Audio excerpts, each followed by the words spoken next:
Hello everyone. तो इस ड्रामे के स्टार्ट में हमें हमारे मेन लीड को दिखाते हैं जिसका नाम है वेइजाओ। और इस टाइम पर वो किसी की ग्रेव पर जा रहा था और वो थी हमारी फीमेल लीड की जिसका नाम है शूजान। वो बहुत सैड दिखाई देता है और यहाँ पर कहने लगता है कि काश मैं ये सारा कुछ चेंज कर सकता, काश तुम्हारा फ्यूचर कुछ डिफरेंट होता।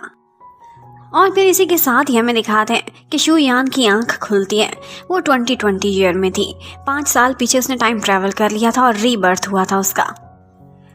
वो यहाँ पर जैसे ही अपने सामने टिंग को देखती है तो उसे बहुत गुस्सा आता है। ये उसका हस्बैंड था जो कि फ्यूचर से उसके लिए बहुत बुरी बुरी यादें लेकर आया हुआ था और इस समय इसका बॉयफ्रेंड था। वो उसे देखते ही उसे मारना स्टार्ट कर देती है क्योंकि उसे पता चला था कि ये फ्यूचर में इसकी जान ले लेगा और इसने इसके साथ चीट भी किया है और वो भी इसकी बेस्टी को लेकर। वो ये नहीं देखती कि इर्द गिर्द एनवायरनमेंट कैसा है, वो बस उसकी ठुकाई लगाती चली जा रही थी। लेकिन यहीं पर ही हमें पता चलता है कि उसने वेजाओ के कॉन्सर्ट में ये सारा तमाशा कर दिया था। और यहाँ पर जैसे ही टिंग उसे धक्का देता है वो गिरने वाली थी पर आगे से वेजाओ जाकर उसे संभाल लेता है। वेजाओ की नजरें बहुत डिफरेंट थी। उसे देखकर ऐसा लग रहा था कि जैसे वो शूयान को लाइक करता है, पर शूयान खुद को उससे छुड़ाती और बाहर की तरफ भागने लगती है। बाहर आकर उसने अपने कुछ होश संभाले थे और उसे पता चलता है कि ये एक कॉन्सर्ट वाली जगह थी जो कि वैलेंटाइंस डे पर 2020 में वेजाओ का एक कॉन्सर्ट था। वेजाओ एक आर्टिस्ट था और उसके साथ साथ आर्टिस्ट तो टिंग भी था, लेकिन वो उस लेवल का नहीं था जहाँ पर वेजाओ पहुँच चुका था। यहाँ पर वेजाओ आता है और उसे प्रोटेक्ट करता है और उसके बाद वो वहीं पर ही खड़ा होकर अपनी शर्ट भी चेंज करता है जो कि उसने अपने शो के लिए पहनी हुई थी, काफ़ी रिवीलिंग थी। वेजाओ बहुत ज़्यादा केयर कर रहा था शूयान की और वो उससे ये भी कहता है कि अगर कभी भी किसी भी समय तुम्हें मेरी हेल्प की ज़रूरत हो तो मुझे बुलाने में हेजिटेंट फील ना करना।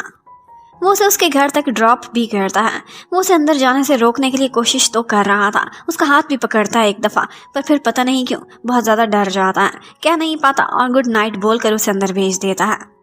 वो जैसे ही अंदर पहुंचती है तो उसे पता चलता है कि उसके घर में कोई अंदर एंटर हो रहा है और वो टिंग ही था जो कि उसका पासवर्ड जानता था। वो आते ही उससे पूछने लगता है कि तुमने इतना बुरा बिहेव क्यों किया, आज तमाशा क्यों बना दिया। थैंक्स गॉड कुछ ज़्यादा लोगों ने कैप्चर नहीं किया, वरना पता नहीं मीडिया में क्या खबर फैल जाती। पर शूयान को तो उससे डर लग रहा था। वो उसे अपना बॉयफ्रेंड बनाए रखना ही नहीं चाहती थी। वो उसे बहुत पोलाइटली कह देती है कि क्यों ना हम दोनों अब ब्रेकअप कर लें। ये सुनते ही हमें टिंग का असल चेहरा दिखाई देता है। वो उसे गर्दन से पकड़ लेता है, उस पर टॉर्चर करना स्टार्ट कर देता है और बोलता है कि क्या तुम मुझ पर चीट कर रही हो? क्या वो वेजाओ है जो तुम्हारे क्लोज होने की कोशिश कर रहा है? तुम मुझे डंप करके उसके पास जा रही हो क्या? और बस इसके साथ ही शूयान को बहुत सी पुरानी यादें आने लगती हैं जो कि एक्चुअली तो उसके फ्यूचर से ही थी। टिंग की मम्मी ने भी उस पर काफी टॉर्चर किया था और उसके सर पर एक दफा चोट भी दे मारी थी, ये कहकर कि तुम अभी तक मुझे हायर क्यों नहीं दे सकी। और टिंग वो तो हमेशा उससे पैसा लूटकर साइड पर हो जाया करता था और उससे बहुत बुरा भी बिहेव करता था। उसे लगता था कि मेरी लाइफ की सबसे बड़ी मिस्टेक यही थी कि मैंने टिंग से शादी कर ली थी, लेकिन अब की बार मुझे नया जन्म मिला है तो मैं ये गलती कभी नहीं दोहराऊंगी। इतने में ऊपर से कोई आ जाता है जिसे एक्चुअली वेजाओ नहीं भेजा था। वो यहाँ पर उसे टिंग से बचा लेता है और उन दोनों को लड़ने से मना करता है और फिर चला जाता है। इस तरह से शूयान अब प्रोटेक्टेड थी और टिंग भी वहां से चला गया था। उसके बाद शूयान सोचने लगती है कि मैं किस तरह से खुद को इससे बचाऊं, मुझे इस जगह से भी मूव कर लेना चाहिए, पर मैं क्या करूं, मेरे पास कोई पैसे भी नहीं बचे। कितने पैसे थे मेरी सेविंग्स थी जो ये मुझसे ले चुका है। अब उसके बाद नेक्स्ट डे भी वो अपनी रूफ टॉप पर खड़ी हुई यही सोच रही थी कि उसे क्या करना चाहिए कि यहाँ पर वेजाओ आ जाता है जो कि आकर उसे गिरने से भी बचाता है। वो थैंक्स करती है कि तुमने 2 दफ़ा मुझे गिरने से बचाया है और वो उससे कहता है कि थैंक्स के बदले तुम मुझे एक मील पर ले चलो, और वो दोनों इकट्ठे जाकर खाना खाते हैं। यहीं पर ही हमें ये बात भी पता चलती है कि एक्चुअली शूयान एक एंटरटेनमेंट एजेंसी के लिए काम करती है और वो वहाँ पर प्रोजेक्ट प्लानर है। वेजाओ उससे कहता है कि तुम टिंग को छोड़ो, तुम मेरे पास क्यों नहीं आ जाती। वो इसे और ही मीनिंग्स में लेने लगी थी, लेकिन वो कहने लगता है कि तुम बहुत सीनियर मैनेजर हो, मुझे लगता है कि मेरे प्रोजेक्ट्स को तुम बहुत अच्छे से हैंडल कर सकती हो, मैं उससे बेटर आर्टिस्ट हूँ, मैं तुम्हारे लिए बेटर चॉइस रहूँगा। यहाँ पर वो उसके हाथ पर एक स्कार भी देखती है जो कि बिल्कुल वैसा ही था जैसा फ्यूचर में उसके फॉरहेड पर बनने वाला था। वो ये देखकर काफ़ी हैरान होती है पर उसे कुछ कह नहीं पाती। अब एजेंसी में भी 1-2 दफ़ा टिंग शूयान के पीछे जाता है, लेकिन हर दफ़ा ऐसे ही होता था कि वेजाओ आता था और शूयान को प्रोटेक्ट कर लेता था। इतने में शूयान स्टॉक्स की वैल्यू को चेक करने लगती है और उसे पता चलता है कि फ्यूचर से उसे कुछ यादें आई थी कि किस कंपनी के शेयर्स की वैल्यू बहुत हाई चले जाएगी। वो फैसला करती है कि मेरी जितनी भी सेविंग्स है मैं सारी उसी कंपनी के स्टॉक्स में लगा दूंगी। और इसी के साथ ही हमें यू वे को दिखाते हैं जो कि यहाँ पर एक नेगेटिव कैरेक्टर है और वो एक्चुअली इस टाइम पर तो शू यान की बेस्टी है, लेकिन फ्यूचर में जाकर वो उससे उसका हस्बैंड भी छीन और उसकी इनडायरेक्ट मर्डर भी होने वाली है। पर अब की बार अचानक से शू यान का उससे रवैया बदल जाता है। वो उससे थोड़ा कहीं ना कहीं कोल्ड बिहेव कर रही थी और वो उसकी नज़रों को भी नोटिस कर रही थी कि जिस तरह से वो उसके बॉयफ्रेंड पर नज़र रखती थी और हमेशा उसकी खिदमत करने, उसके आगे पीछे उसका दिल जीतने के लिए फिरती रहती थी। उसने पहले कभी ये नोटिस नहीं किया था, वो शक नहीं करना चाहती थी। उसके बाद वो एक और चीज़ भी फील करती है, ये सारा कुछ वो पहले ही देख चुकी थी, तो उसे अंदाज़ा था कि जो प्रोजेक्ट उसने प्लान किया है उसका प्रपोजल वो मैनेजर को इस तरह से जाकर देगी कि मैंने प्रिपेयर किया है। उसका सारा क्रेडिट वो खुद ही ले लेती है और उसके बाद जब मीटिंग होती है तो मिस्टर वॉन्ग यही कहता है कि इस नए ब्रांड एंडोर्समेंट पर सारा कुछ हैंडल करने के लिए वो लोग सुपरवाइजर के तौर पर यू वे को ही रखेंगे। पर यहाँ पर वे जाओ पहुंच जाता है जो कहने लगता है कि मेरी ब्रांड की एंडोर्समेंट से रिलेटेड मीटिंग है, मुझे जरूर यहाँ पर होना चाहिए। और डायरेक्टर भी उसे अपनी सीट पर बैठने की जगह दे देता है। वो पूछता है कि कौन है जो सारा कुछ हैंडल करेगा। यूवे का नाम सुनते ही वो कहता है इसे तो इस सब काम का कोई एक्सपीरियंस नहीं है, इसलिए मेरी नजर में बहुत बड़े ब्लंडर्स हो सकते हैं। इसे इस तरह से अपने सीनियर्स पर स्टेप ऑन करके आगे नहीं बढ़ना चाहिए। और वो यही प्रोजेक्ट 2 और गर्ल्स को दिला देता है, जिसमें से एक शू यान भी थी और उसे इस काम का 5 साल का तजुर्बा था। शू यान अब थोड़ी परेशान घर पहुंचती है। वो हैरान थी कि हमेशा उसकी हेल्प करने के लिए वे जाओ कैसे पहुंच जाता है, लेकिन यहाँ पर उसके सरप्राइज के लिए टिंग उसके घर पर पहले ही मौजूद था, जो कि आज उसे बहुत ज़्यादा खुश कर देना चाहता था। वो उसे देखते ही डर जाती है, वो उसके क्लोज नहीं होना चाहती थी। उससे कहती है, बहुत बहाने करती है कि आज मेरा बिल्कुल मूड नहीं है, लेकिन उससे बच नहीं सकती थी। इतने में कोई डोर बेल बजाता है और वो आकर यही कह रहा था कि मुझे कंप्लेंट आई है, आपके अपार्टमेंट में शायद कोई लीकेज है। जैसे ही वो डिस्ट्रैक्ट होता है, दरवाजा खोलता है तो शू यान उसे धक्का देकर बाहर फेंक देती है और उसके कपड़े भी उसने बाहर फेंक दिए थे। एक्चुअली जो उसे बचाने के लिए और डिस्ट्रैक्ट करने के लिए आया था वो कोई और नहीं बल्कि भेस बदल कर वेजाओ ही वहां पहुंचा हुआ था। अब शू यान ने यही सोचा था कि उसे यू वे को जल्द से जल्द टिंग और यू वे को क्लोज करना है ताकि उसका रास्ता साफ हो जाए और वो इन दोनों की जिंदगी से हट जाए। और इसीलिए वो एक दफा एलिवेटर में उन दोनों को एक दूसरे के काफी क्लोज भी कर देती है ताकि इनकी भावनाएं जागें।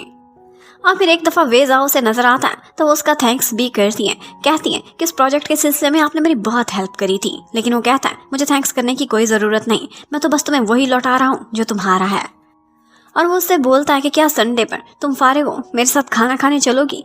लेकिन ऊपर से यू वे आ जाती है और कहती है कि सॉरी ये फ्री नहीं है, हम दोनों बेस्टीज ने डेट पर जाना है। ये एक बेस्ट फ्रेंड्स की डेट होने वाली है जिसमें हम जियांगचंग रेस्टोरेंट जाएंगे और एक जैसा ड्रेस भी पहनेंगे। ये सुनते ही वे जाओ वहाँ से निकल जाता है, लेकिन इस रेस्टोरेंट के बारे में उसे कुछ यादें आने लगती हैं। दूसरी तरफ हमें वे जाओ को भी दिखाते हैं। एक्चुअली वे जाओ वो 5 साल आगे फ्यूचर से 2025 से अब 2020 में पहुंचा हुआ था। उसे पता था कि शू यान का क्या अंजाम होगा। वो उसकी हेल्प करना चाहता था। वो सोचता है कि मैं उसे बता दूं, लेकिन फिर उसे ख्याल आता है कौन है जो मेरा विश्वास करेगा। शू यान कभी भी नहीं मानेगी।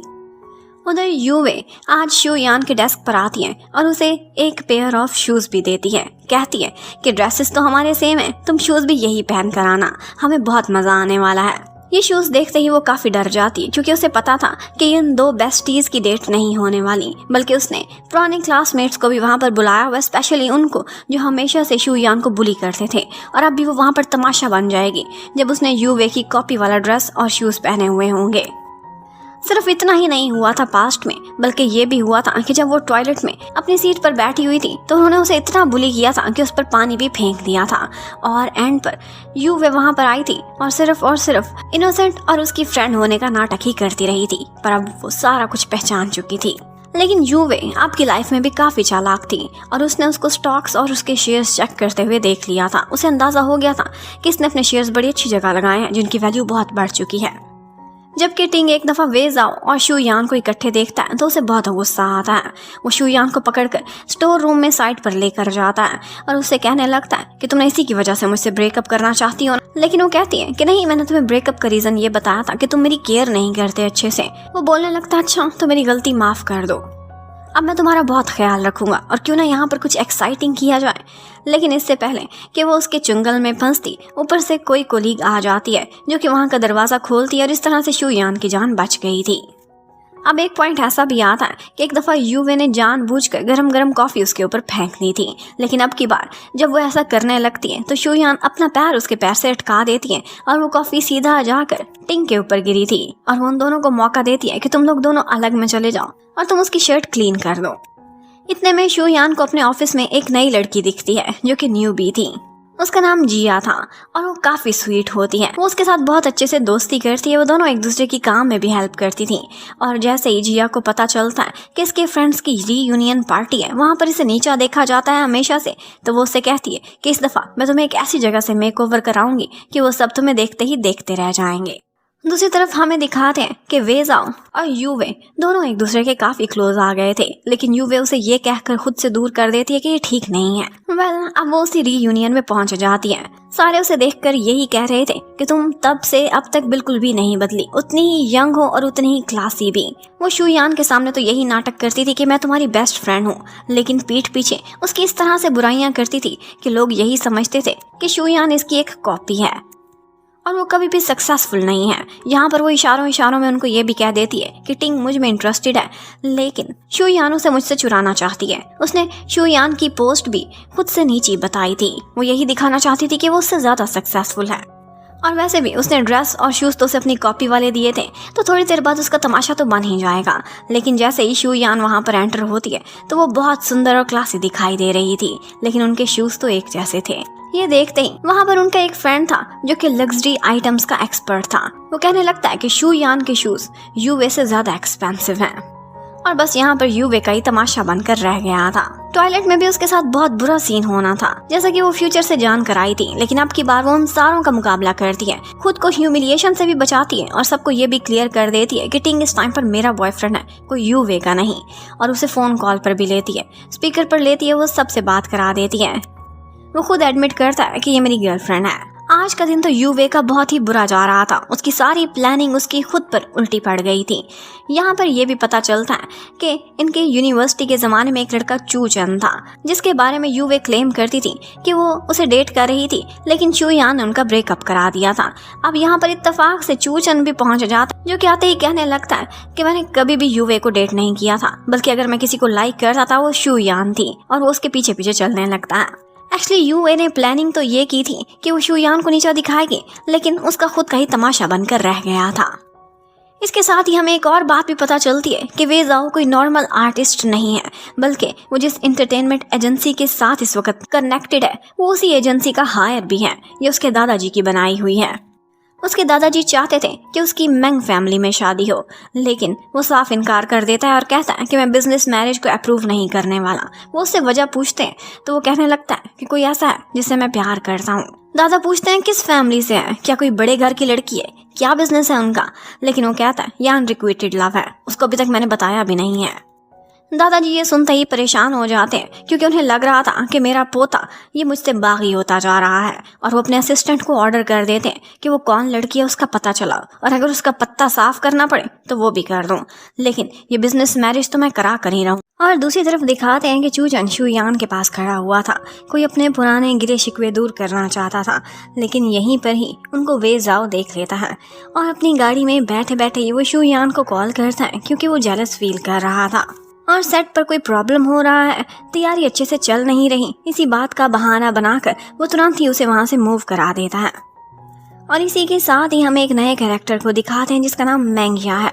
एक्चुअली ये वेजाओ की फियोंसी है और इस टाइम पर वो अब्रॉड में है। वो एक इंटरनेशनल मॉडल है, बहुत सक्सेसफुल है, लेकिन जैसा कि इसके फेस से ही दिखाई दे रहा है ये बहुत ही मीन होने वाली है। इसे पता चलता है कि मेरे फियोंसी ने मेरे साथ मैरिज कैंसिल की है, तो इसे बहुत गुस्सा आता है।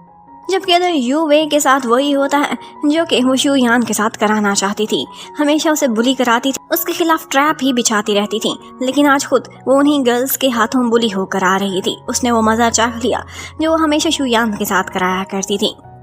जबकि शुयान वहाँ पर किसी न किसी तरह से सेट पर पहुँच ही जाती है, जहाँ पर वेजाओ उसका वेट कर रहा था और उसने जानबूझकर सेट पर कुछ गलतियाँ निकाली हुई थी और वो इसी तरह से वो सारी अमेंडमेंट्स कर देती है जैसे वेजाओ ने उसे कहा था।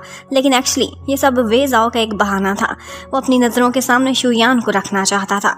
यहाँ पर एक रोमांटिक सीन भी क्रिएट होता है जब स्टोर रूम में जाते हुए कुछ सामान शुयान के ऊपर गिरने वाला था, लेकिन वे जाओ आता है और खुद पर वो बॉक्स ले लेता है, शुयान को प्रोटेक्ट करता है उसे हक करके। रात को काफी लेट हो गया था तो शुयान को घर छोड़ने के लिए वे जाओ ही जाता है।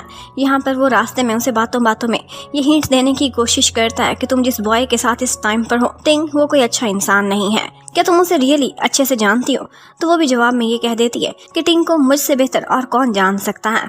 और ये बात सुनकर वे जाओ को बहुत ज्यादा डिसअपॉइंटमेंट होती है क्योंकि उसे लगता है कि ये इसे बहुत प्यार करती है, तभी तो इसी तरह के शब्द यूज कर रही है, लेकिन वो डबल मीनिंग में बोल रही थी। उधर यूवे बदला लेने के लिए अपनी भड़ास निकालने के लिए शुयान के घर के बाहर बैठी हुई थी। वो जैसे ही उसे अपने दरवाजे के बाहर देखती है तो वे जाओ से कहती है कि मुझे तुरंत ही बहुत ज्यादा भूख लग गई है, कि हम कहीं जा सकते हैं खाना खाने के लिए?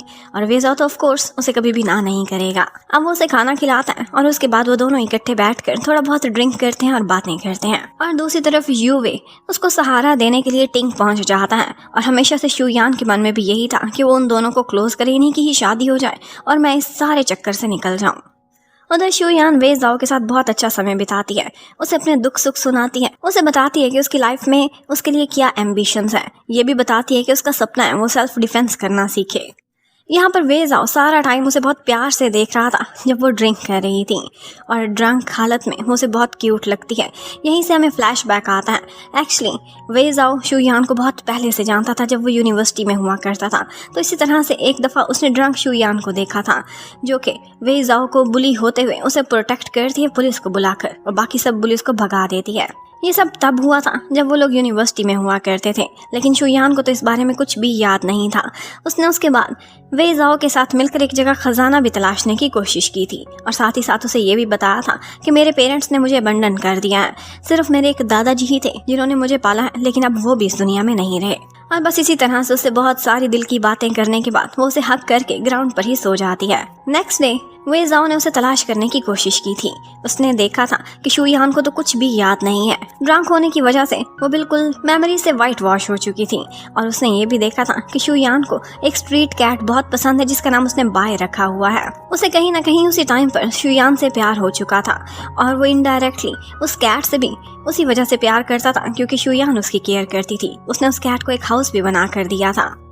लेकिन फिर एक दिन उनका ये इनडायरेक्ट रिश्ता भी खत्म हो जाता है। वो देखता है तो कैट का हाउस भी टूटा हुआ था और उस किटन की केयर करने के लिए कोई भी नहीं आता था। उसने काफी तलाश किया पर शुयान को कहीं नहीं ढूंढ सका। उसके बाद एज एन आर्टिस्ट जब उसने वो एजेंसी ज्वाइन की थी तब वहीं पर ही उसने शुयान को काम करते हुए देखा था। वो तो शुयान को बहुत सालों से अपने दिल में बसाए हुए था, लेकिन शुयान के लिए बिल्कुल एक स्ट्रेंजर था। आज भी वो इसी तरह से अपनी लव स्टोरी अपने दिल में दबाए हुए शुयान को प्यार से देख रहा था और उसे याद आने लगता है कि एजेंसी में आने के बाद उसने शुयान के क्लोज होने की कोशिश की थी, उसे सब बताने की कोशिश की थी, लेकिन उसे लगता था कि बहुत लेट हो चुका है क्योंकि उस टाइम पर टिंग और वो दोनों रिलेशनशिप में थे और वे जाओ का दिल टूट गया था। लेकिन अब जिंदगी ने एक नया मौका दिया था तो वे जाओ कभी भी ये मौका हाथ से नहीं गंवाना चाहता था। दूसरी तरफ यू में वापस जाते समय एक दफा क्लोज आती है और टिंग को किस करके जाती है और फिर कहती है कि ये सब भूल जाना। शुयान जब वापस आती है तो उसके माइंड में एक ही चीज़ चल रही थी। वो एक्चुअली टिंग से किसी भी इस तरह से ब्रेकअप नहीं करना चाहती थी कि वो उसके खिलाफ रिवेंज दिल में पाल ले। उसने उसे मर्डर तो करना ही था, कहीं इसी जिंदगी में वो उसके हाथ दोबारा से न मारी जाए। इसलिए वो हर चीज़ स्मूथली लेकर जाना चाहती थी और टिंग की गुड बुक में रहकर उससे कोई वास्ता ना रख के इस लाइफ में एक नया स्टार्ट लेना चाहती थी। इतने में उसे चूचन की कॉल आती है जो उससे कहने लगता है कोई पुरानी सी बात। एक्चुअली चूचन ने एक दफ़ा उसे एक लव लेटर लिखा था जो कि कभी शुयान तक पहुंचा ही नहीं था और वो कहता है कि उसके बदले में तुमने मुझे एक हेट लेटर लिखा था जिसमें बोला था कि तुम मुझसे नफरत करती हो, बहुत कुछ बुरा भला कहा था। इसी वजह से मैंने गुस्से में आकर एक दफ़ा तुम्हें बोला था कि मैं भी तुमसे नफरत करता हूँ। शुयान को तो इस सब के बारे में कुछ पता नहीं था कि अचानक से चूचन उसे आई हेट यू क्यों कह कर गया है, लेकिन उसे अब समझ आ जाती है कि ये सारी कारस्तानी किसी और की नहीं बल्कि उसी चुड़ैल यूवे की थी। जबकि यूवे आजकल वही करना चाहती थी जो कि शुयान उससे कराना चाहती थी।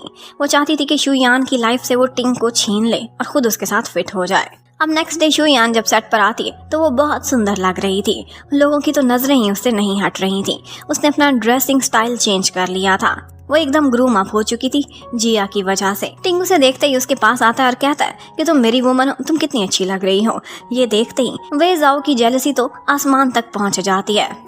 वो आकर एक बहाने से उन दोनों को काम पर लगा देता है और फिर उनकी रैंप पर वॉक स्टार्ट हो जाती है। उनका ये फैशन शो काफी अच्छे से सक्सेसफुली कंप्लीट हो गया था। अब उसके बाद दोबारा से टिंग उसके क्लोज आने की कोशिश करता है और कहता है कि सारे लोग तुम्हें देख रहे थे, पता है मुझे कितनी जेलसी हो रही थी। ये देखते ही शुयान इतना गुस्से में आता है कि जानबूझकर एक बहाने से उसके ऊपर कॉफी गिरा देता है और फिर सॉरी करता है कि गलती से मेरे हाथ से स्लिप हो गई थी।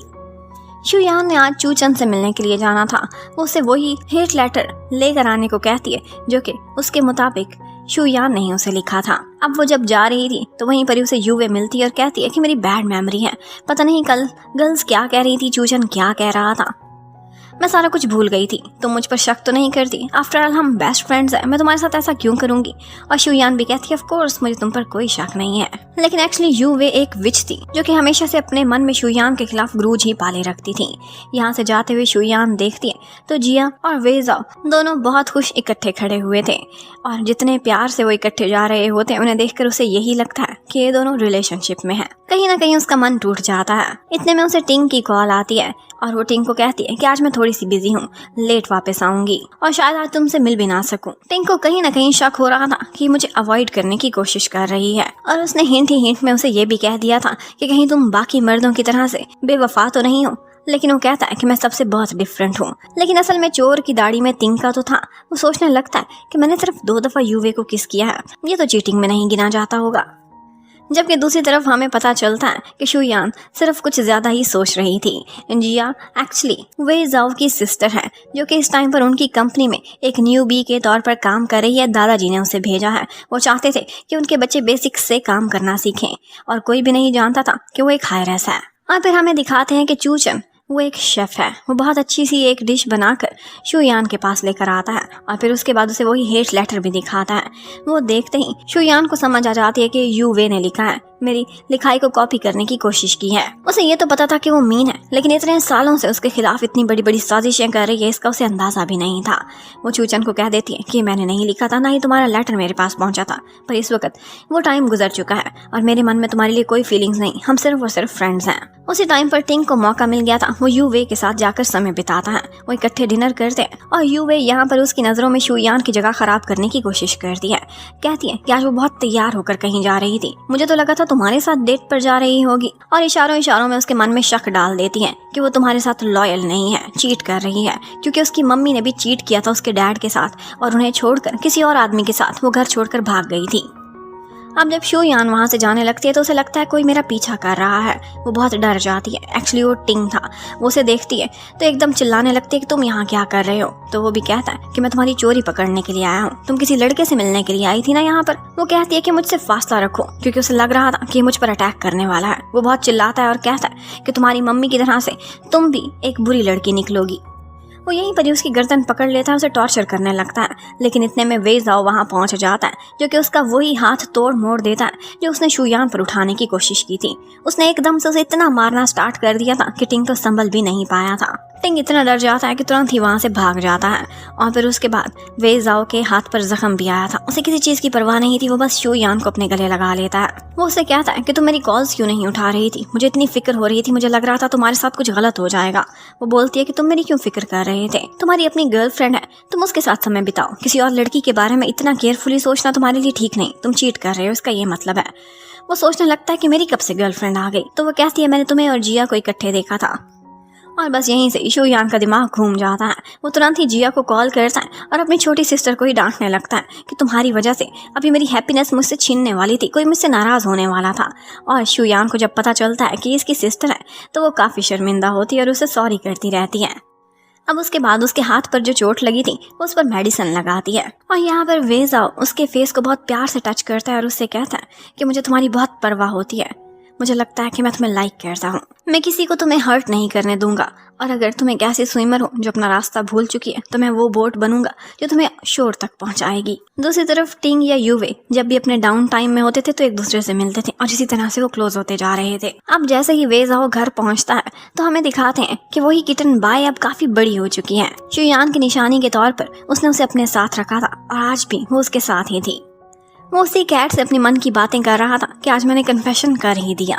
लेकिन इतने में पीछे से मैंगिया पहुंच जाती है और उससे कहती है कि किसको तुमने ठीक है, मेरे काफ़ी सारे बॉयफ्रेंड्स हैं, हम बिजनेस मैरिज में हैं, हमारी एक दूसरे के लिए कोई फीलिंग्स नहीं है, लेकिन मुझे एक चीज़ से बहुत प्रॉब्लम है। वो ये है कि कोई मुझसे चीज़ छीने तो मुझे बहुत बुरा लगता है और मुझे ऐसा लग रहा है कि तुम्हें मुझसे छीना जा रहा है और इसलिए मैं खुद को डिफेंड करूँगी।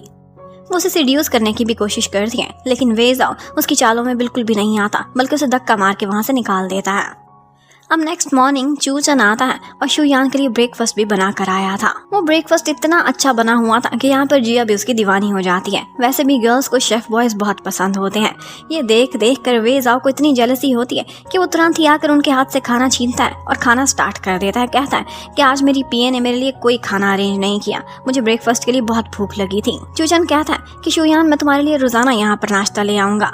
ये सुनते ही वे जाओ को इतना गुस्सा आता है कि वो सारा क्रेडिट खुद पर ले लेता है। उसे बहुत प्यार से बहलाकर कहता है कि ठीक है, तुम बहुत अच्छे शेफ हो, मैं यूं करता हूँ अपने पूरे स्टाफ के लिए 1 महीने का नाश्ता तुमसे ऑर्डर कर देता हूँ, तुम्हें कोई एतराज तो नहीं। इस तरह से चूचन बेशक अब नाश्ता तो लाएगा, लेकिन फिर भी क्रेडिट तो वे जाओ के पास ही जाएगा।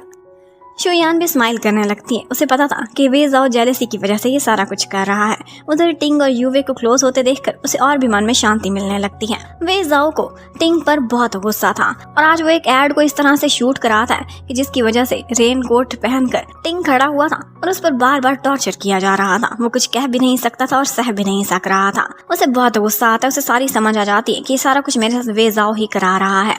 बाद में जब उसे वे जाओ वॉशरूम में नजर आता है तो वो उससे कहने की कोशिश करता है कि तुम अपनी लिमिट्स में रहो, लेकिन वे जाओ बिल्कुल एक हीरो के स्टाइल में अपनी रिंग उतारता है और उसके बाद उसे पानी में डबो डबो के टॉर्चर करके कहता है कि आइंदा शुयान पर हाथ उठाने की कोशिश ना करना। वैसे भी वे जाओ फिजिकली भी उससे ज्यादा स्ट्रांग था और पावर में भी उससे काफी ऊपर था। वो सिर्फ बर्दाश्त ही कर सकता था, कुछ नहीं कह सकता था। इसके साथ ही हमें दिखाते हैं कि जो डायरेक्टर वोंग है एक्चुअली उसे हमेशा से शुयान के साथ ऑफिस में कोई ना कोई प्रॉब्लम ही रहता है। वो उसे साइड पर करता था और यूवे को आगे करने की कोशिश करता रहता था। शुयान ने भी अब सारा फ्यूचर तो देखा हुआ था, तो वो भी इसी के अकॉर्डिंग प्लानिंग करने लगती है। वो एक प्रपोजल तो उसके पास लेकर आती है, इस शो में किस किस को कास्ट करना है। उसे पता था कि अगर इस कास्ट को इसने लिया तो इसका डाउनफॉल बहुत जल्दी आ जाएगा। उधर टिंग पर पहले ही बुरा टाइम चल रहा था, लेकिन अब उसे जैसे ही पता चलता है कि जिस स्टॉक में उसने इन्वेस्ट किया था उसके सारे शेयर्स डूब चुके हैं, वो अमीर होने की बजाय और भी गरीब हो गया है, तो वो परेशान हो जाता है। उसे पता चल जाता है कि शुयान ने जहाँ इन्वेस्ट किया था उसके शेयर्स तो बहुत ऊपर जा रहे हैं, तो वो शुयान से बहुत अच्छे से पेश आता है। शुयान भी उसके रिवेंज से डरती थी, तो उससे बड़े आराम से ब्रेकअप करने की बात करती है कि मुझे लगता है कि हम दोनों एक दूसरे के लिए मिसफिट हैं, लेकिन वो उसे खुद से दूर जाने नहीं देता था, क्योंकि उसकी कोशिश थी कि इसके पास जो भी पैसा है वो अपने पास कर ले। इसलिए वो उसे बहलाता है और कहता है कि तुम हमेशा से मेरी हो और मेरी ही रहोगी। वो उसे अपने साथ डिनर पर बुलाता है और वो यहीं पर ही यूवे को भी साथ बुला लेती है, क्योंकि इसी बहाने वो उन दोनों को और क्लोज करना चाहती थी। वो तीनों इकट्ठे बैठकर खाना खा रहे थे, लेकिन यहाँ पर बहाने बहाने से शुयान बहुत जल्दी से उठ जाती है और कहती है कि मुझे एक इम्पॉर्टेंट काम आ गया है। जबकि टिंग अकेले में बैठे हुए यूवे को कहता है कि मैं बहुत ही जल्द शुयान को प्रपोज करने वाला हूँ। हमारे बीच जो भी हुआ था 1-2 दफा वो तुमने शुयान को नहीं बताना। उधर शुयान डिनर छोड़कर आज किसी जगह पर पहुंची हुई थी। एक्चुअली यहाँ पर उसे वे जाओ ने बुलाया था। वो उसे सेल्फ डिफेंस की टेक्निक्स सिखाना चाहता था, इसीलिए उसने एक जगह जिम में उसके लिए अरेंज किया था। वो उसे बुलाता है और उसे सिखाता है कि तुमने कैसे खुद को डिफेंड करना है जब अपोनेंट तुमसे ज़्यादा पावरफुल हो। वो उसे बहुत सारे चांसेस देता है कि किसी तरह से मुझे गिराने की कोशिश करो। वो बेचारी बहुत जोर लगाती है, कभी उसे टांगों को चिपक जाती है, कभी उसके शोल्डर्स पे सवारी करना स्टार्ट कर देती है, पर कभी भी उसे गिरा नहीं पाई थी। वो हर तरह से उसे डिफेंस की टेक्निक्स भी सिखाता है और उसे एक टास्क देता है कि आज के दिन में तुमने मुझे नीचे गिरा कर दिखाना है। यहाँ पर असिस्टेंट वे जाओ को देख देख कर ये सोच रहा था कि जब मेरे साथ प्रैक्टिस करते थे तो इतना रूड होते थे, मेरी तो बहुत ठुकाई लगाते थे, इस गर्ल के साथ ये कितनी नरमी से पेश आ रहे हैं। और फिर फाइनली किसी न किसी तरह से एक मोमेंट ऐसा आ जाता है कि वे जाओ शुयान के साथ इकट्ठे ही गिर जाता है। शुयान बहुत खुश होती है कि बेशक मैं खुद भी गिरी, लेकिन तुम्हें गिराने में तो कामयाब हो ही गई। अब वहाँ से वापस जाते हुए वे जाओ से कहता है कि मैंने तुम्हारे सामने अपना लव कन्फेस किया था, उसकी वजह से स्ट्रेस आउट ना होना, जब तुम्हें इजी लगे तुम मुझे जवाब दे देना। वो कहने लगती है कि इस टाइम पर तो मेरे साथ टिंग है और टिंग से मैं अपना रिलेशन ख़त्म करना चाहती हूँ, पर ये सारा कुछ स्मूथली हैंडल हो और मैं किसी नए रिलेशनशिप में भी पढ़ना भी नहीं चाहती, इसीलिए मुझे समय चाहिए। इतने में शुयान के स्टमक में पेन होने लगती है, तो वो उसे हॉस्पिटल लेकर जाना चाहता था, लेकिन वो कहती है कि कोई बड़ा इशू नहीं है। उधर मैंग्या वो वापस आकर अब दादाजी से मिलती हैं और उनसे कहने लगती हैं कि वे जाओ की हिम्मत कैसे हुई मेरे साथ मैरिज कैंसिल करने की, मुझे पता है जो मेरा है वो मैंने कैसे हासिल करना है। और बस किसी ना किसी तरह से दादाजी को बातों में लगाकर उनसे कहती है कि मुझे कंपनी में कोई बड़ी पोजीशन दे दें। उधर युवे ने भी अपनी प्लानिंग स्टार्ट की हुई थी। उसे एक नए प्रोजेक्ट के बारे में पता चला था और वो जाकर डायरेक्टर वोंग से एक डिनर पर मिलती है। उसे बहाने बहाने से सिड्यूस करने की कोशिश करती है और इसे इशारों इशारों में कह देती है कि आपने इस प्रोजेक्ट पर मुझे ही रखना है, शुयान को किसी तरह से निकाल दें वरना वो आपके लिए मुश्किल बनेगी। वो हमेशा शुयान की जगह दूसरों की नज़रों में ख़राब कर दिया करती थी। और तो और उसे ये भी मशवरा देती हैं कि इसी शो पर आप अपने नेफ्यू को भी ले सकते हैं। उसका नेफ्यू भी एक बड़ा स्टार था। जबकि उधर शुयान ने काफ़ी सारा पैसा अपने शेयर्स को बेचकर कमा लिया था। वो बहुत अच्छी वैल्यू में बिके थे। अब वो चाहती थी कि इसी पैसे को किसी अच्छी जगह इन्वेस्ट करे। उसे फ्यूचर को लेकर बहुत सारी यादें थीं। उसे पता था कि एक नई कंपनी आएगी जो हेजू ने बनाई थी और उसका नाम डाउली था। उसने बहुत सक्सेसफुल होना है, तो वो सोचती है कि मैं उसी में ही अपना पैसा लगाऊंगी। उधर वे जाओ को एक नई टेंशन पड़ गई थी। पहले तो वो शुयान को टिंग से बचाता ना, अब उसे ये भी पता चल गया था कि शुयान के पीछे मेंग या भी हाथ धोकर पड़ जाएगी। मुझे उससे भी शुयान को प्रोटेक्ट करना है। जबकि टिंग वो कहने लगता है कि आजकल मेरे मॉम डैड आने वाले हैं, प्लीज़ शुयान उनसे मिलते हैं और अपनी मैरिज की बात आगे बढ़ाते हैं। वो बहुत नाइस हैं, लेकिन वो कितने नाइस हैं ये तो फ्यूचर से वापस आकर शुयान अच्छे से देख चुकी थी। उस पर बहुत टॉर्चर करने वाले हैं। शुयान ने तो अपने काम से रिलेटेड एक बिजनेस लंच पर जाना था, तो वो वहाँ चली जाती है। लेकिन जाने से पहले युवे और टिंग को सेट करके जाती है कि मेरी तरफ से ट्रीट है, तुम दोनों को इकट्ठे खाने पर जाओ। और इसी मीटिंग पर एक दफ़ा शुयान की और मिस्टर वोंग की लड़ाई हो जाती है, उनके डिफरेंट ओपिनियंस होने की वजह से, और मिस्टर वोंग उसे इस प्रोजेक्ट से निकाल देते हैं। ये सारा कुछ बाहर खड़ा होकर वे जाओ सुन रहा था। वो मिस्टर वोंग के खिलाफ एक्शन लेना चाहता था, लेकिन शुयान उसे रोक देती है और कहती है कि जो हो रहा है इसी तरह से होने दो। यहाँ पर एक मोमेंट ऐसा आता है कि वे जाओ उसके क्लोज आता है, उसे किस करने ही वाला था, लेकिन फिर वो डिस्ट्रैक्ट हो जाता है। उधर टिंग युवे को अपने साथ एक अच्छे रेस्टोरेंट में लेकर जाता है और कपल्स वाली ट्रीट देता है। उससे कहता है कि बेशक हम कपल नहीं, लेकिन थोड़ी देर कपल होना एंजॉय तो कर सकते हैं। वो किसी न किसी तरह से उसके साथ फ्लर्ट करता ही रहता था।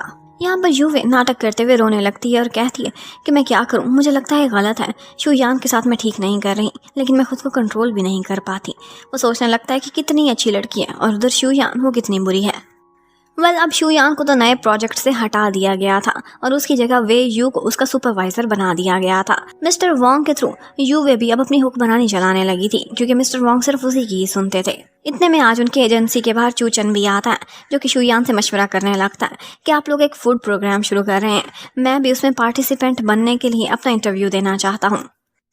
इतने में जिया भी वहाँ पहुँच जाती है। उसे हमेशा से चूचन के हाथ का खाना बहुत पसंद था, तो वो उसे तुरंत ही वहाँ से लेकर ऊपर चली जाती है। जबकि वे जाओ वहाँ पर पहुँचता है और जो खाना चूचन शुयान के लिए बहुत प्यार से बना कर लाया था उससे ले लेता है और कहता है कि मुझे खाना खाने के लिए बहुत भूख लग रही है, जब मेरा खाना आएगा वो लंच मैं तुम्हें पहुँचा दूंगा। और इसके साथ ही वो जैसे ही युवे और मिस्टर वोंग को देखता है तो उन्हें डांटता भी है कि तुम लोग आजकल सही से काम नहीं कर रहे। उन्होंने जिस तरह से शुयान पर ऑर्डर जमाने की कोशिश की थी वो उन पर टॉन्ट भी कर देता है। ये बात सुनते ही युवे को बहुत जेलसी होती है। वो सोचने लगती है कि वे जाओ लगता है शुयान का दीवाना है, काश ये मेरे चुंगल में फंस सकता, इस पर मेरा जादू चलता तो मुझे टिंग के पीछे चलने की क्या ज़रूरत थी। अब उनका वही फूड रियलिटी शो स्टार्ट हो जाता है। उसकी स्टार्टिंग बहुत अच्छी गई थी और इसमें एक स्टार था जिसका नाम शिंग शिंग था। ये मिस्टर वोंग का रिलेटिव था। वो बहुत खुश होता है कि मेरी पब्लिसिटी बहुत ऊपर जा रही है। थोड़े दिनों पहले उसके खिलाफ कुछ र्यूमर्स थी जो कि अब बिल्कुल दबकर रह चुकी थी।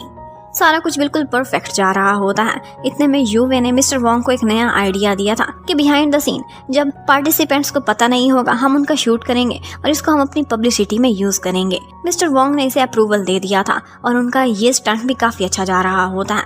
लेकिन ये आइडिया भी एक्चुअली युवे ने शुयान से ही चुराया था, जो कि वो जिया को दे रही थी कि इससे शो बेटर हो सकता है। वो हमेशा उसकी चीज़ें, उसके आइडियाज़, इवन कि उसके मैन भी चुरा कर आगे बढ़ना चाहती थी।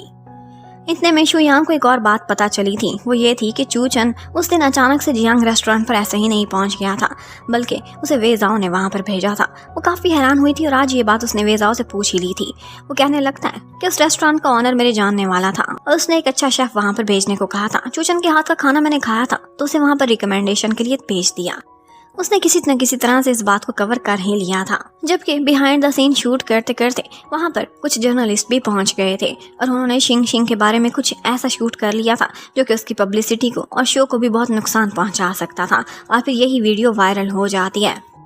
अब बस यहीं से मिस्टर वोंग का और इनडायरेक्टली यू वे का भी डाउनफॉल स्टार्ट होने वाला है। अब वो मीटिंग बुलाते हैं और सारे लोगों को बुरा भला कहना स्टार्ट कर देते हैं। शुयान ऑल्दो उनके प्रोजेक्ट का हिस्सा भी नहीं थी, फिर भी उसे बुला लिया था। और यहाँ पर यू वे सारा इल्जाम शुयान पर डाल देते हैं कि बिहाइंड द सीन शूट करने का आइडिया इसका था। और बस मिस्टर वोंग तो कहते हैं कि ठीक है, फिर रिस्पॉन्सिबिलिटी भी यही लेगी। शुयान बहुत कहती है कि मुझे नहीं याद कि मैंने तुम्हें ऐसा कुछ बताया था। वो तो जिया से बात कर रही थी उस टाइम पर, इसने चोरी चोरी सुनी थी।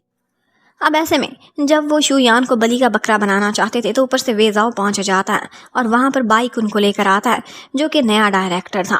वो आते ही वोंग को डीमोट कर देता है और कहता है कि तुम्हारी सैलरी भी कट होगी और सारी चीज़ों को मैं खुद मैनेज करूंगा। मिस्टर वोंग से उसकी पावर्स छीनी जा चुकी थी। यहाँ पर वेजाओ और शुयान जिस तरह से एक दूसरे को देखकर स्माइल कर रहे थे, ये टिंग ने देख लिया था। वो बाद में जाकर शुयान से लड़ाई करने की कोशिश करता है कि तुम्हारे और वेजाओ के बीच क्या चल रहा है, और वो उसके सामने ये सारा कुछ छुपा लेती है। वो नहीं चाहती थी कि इसे गुस्सा दे, ये रिवेंज ले और इसके हाथों ये मारी जाए। वो बोलती है कि वो इतना बड़ा स्टार है, उसके सामने मेरी क्या औकात, और वैसे भी तुम उससे ज्यादा कैपेबल हो, तुमने उससे बड़े स्टार बन जाना है, बस तुम्हें एक मौका चाहिए। वो बहुत बेवकूफ़ था, उसकी बातों में आ जाता है। लेकिन थोड़ी देर बाद वेजाओ आता है और शुयान को हक कर लेता है। वो कहता है कि तुमने अभी तो संभाल लिया, लेकिन मुझे डर था वो तुम्हें नुकसान पहुंचाएगा, इसीलिए मैं तुम लोगों को देख रहा था। उधर ऐसा लग रहा था कि जैसे अब नई प्रमोशन शुयान को ही मिलेगी, लेकिन बाइकुन शुयान को प्रमोशन देने की बजाय एक और लेडी थी मिस यांग, उसको प्रमोशन दे देता है क्योंकि उसकी क्लास फेलो थी। यूवे तो बहुत खुश होती है, वो बस हमेशा से शुयान को डाउन ही देखना चाहती थी, बाकी जो मर्जी ऊपर जाता है वो जाता रहे। वेजाओ को काफी गुस्सा आता है। वो बाइक उनसे पूछता है तो वो कहता है कि सारा कुछ आपके दादाजी के ऑर्डर से ही हो रहा है और मैं उनके ऑर्डर्स के खिलाफ नहीं चलूंगा। उधर यूवे दोबारा से शुयान के पास आती है और कहती है कि तुम्हें पता है ना, मुझे अच्छे से चीज़ें याद नहीं रहती। मुझे नहीं लगता था कि तुमने जिया से ये बात की थी, मुझे ऐसा लगा शायद मुझसे की थी, और मैंने तुम पर इल्ज़ाम डालने की कोशिश नहीं की। तुम तो मेरी बेस्ट फ्रेंड हो ना, तुम समझ सकती हो। और शुयान भी उसकी एक्टिंग का हिस्सा बन जाती है और कहती है कि मेरे मन में तुम्हारे खिलाफ कुछ भी नहीं, हाँ वाकई शायद तुम भूल गई हो। इसके साथ ही हमें वेजाओ को दिखाते हैं, उसे कुछ यादें आ रही थी। उसे एक गाड़ी ने टक्कर मारी थी जिसके बाद लग रहा था कि वो बहुत ज्यादा घायल हो गया है शायद, जबकि शुयान के लिए आज बहुत डिफिकल्ट डे था, उसे प्रमोशन भी नहीं मिली थी। इतने में वो बाहर निकलती है तो कोई आता है, एक क्यूट सा टेडी बियर जो उसे चीयर अप करता है। एक्चुअली वो वेजाओ था, वो उसे खुश करना चाहता था और ये सारा कुछ शुयान को बहुत स्पेशल लगता है। अब वो उसे गाड़ी में अपने साथ ड्रॉप करने के लिए जा रहा था। वो कहती है कि मैं सोच रही हूँ कि हिजू की कंपनी में मैं इन्वेस्ट कर दूं, वो एक नया इमर्जिंग स्टार होने वाला है और उसने डाउली इंटरटेनमेंट बनानी है। ये सारा कुछ तो वेजाओ को भी पता था। वो भी कहता है हाँ डाउली बननी है, वो बहुत ऊपर जाएगी। और इसी बात से दोनों के कान खड़े हो जाते हैं कि क्या हम दोनों ही फ्यूचर से आए हैं।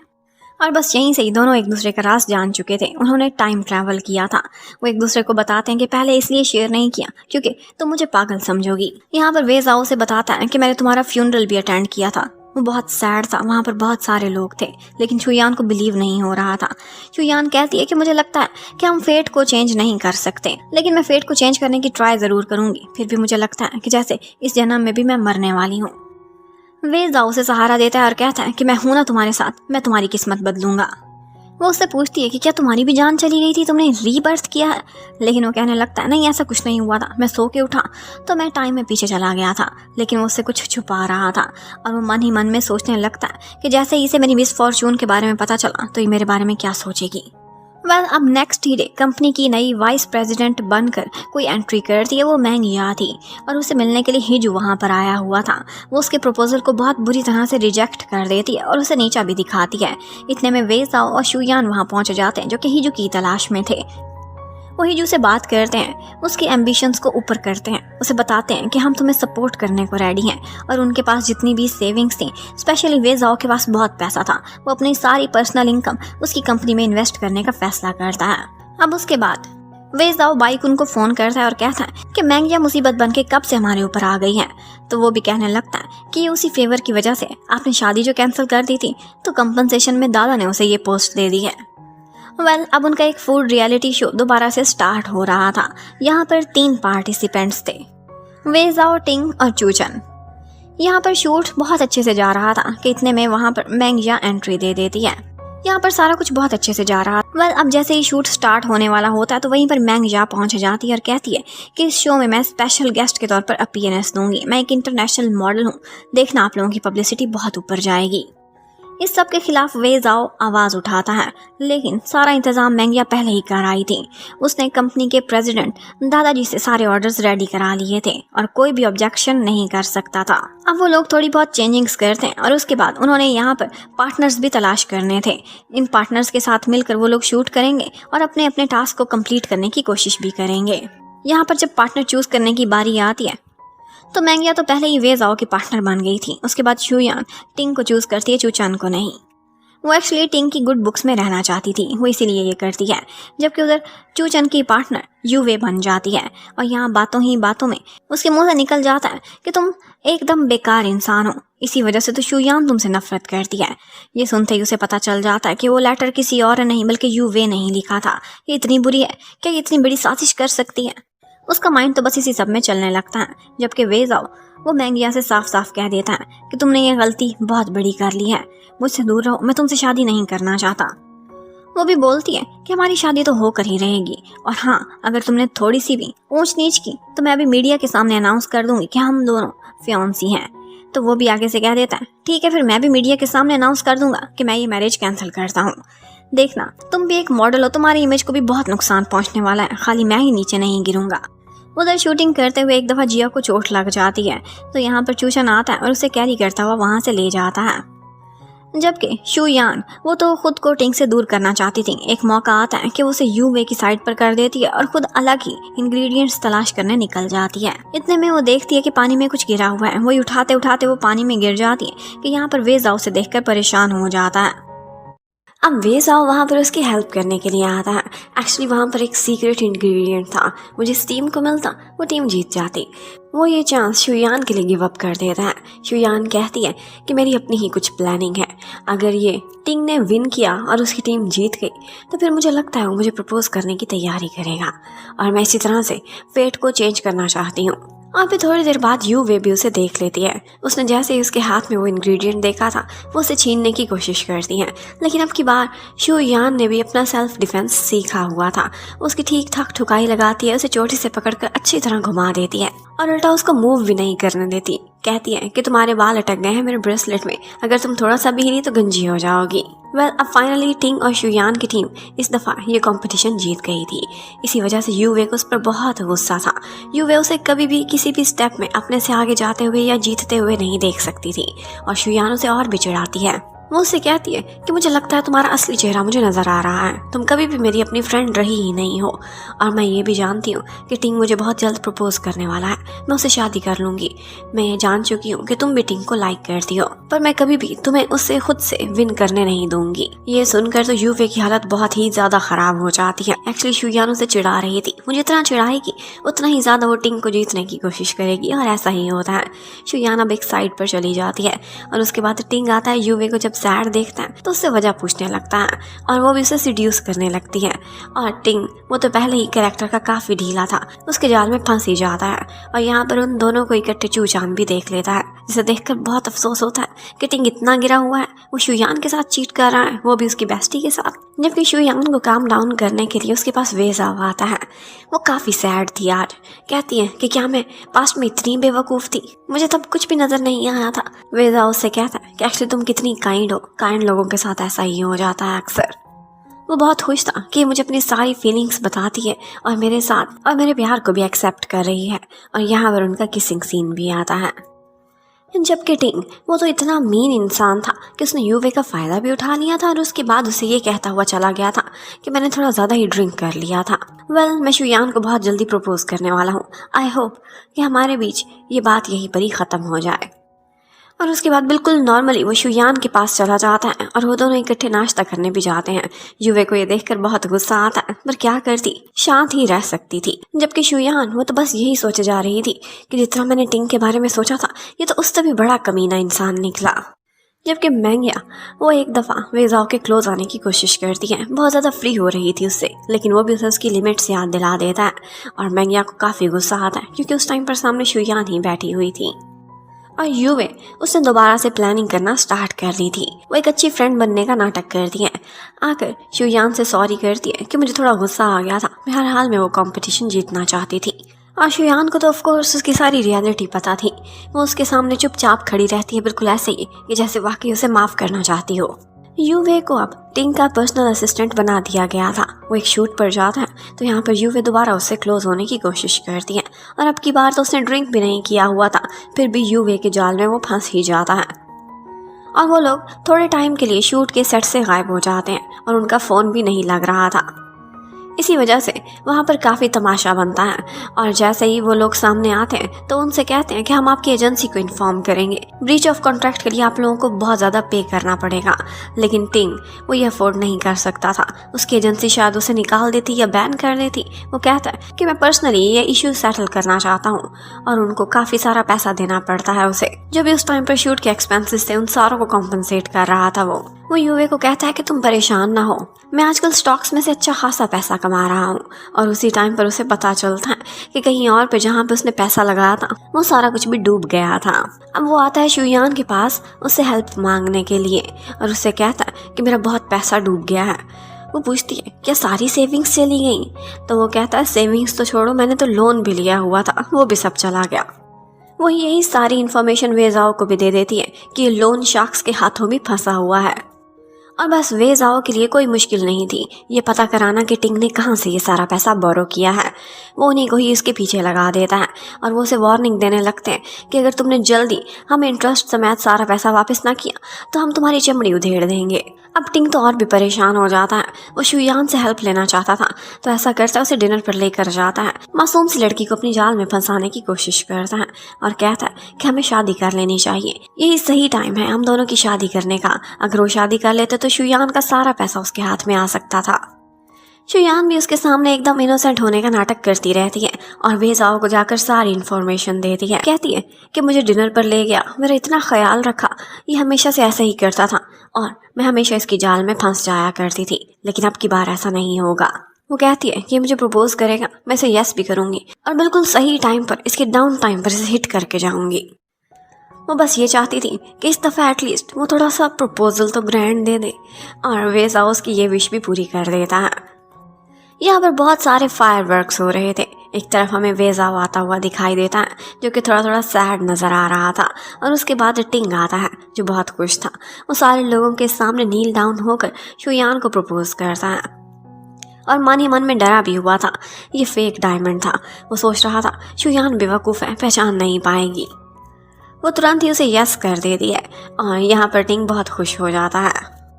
यूवे की तो शक्ल देखने वाली थी। वो जितनी भी कोशिश कर रही थी फिर से टिंग शुयान के पास ही चला जाता था।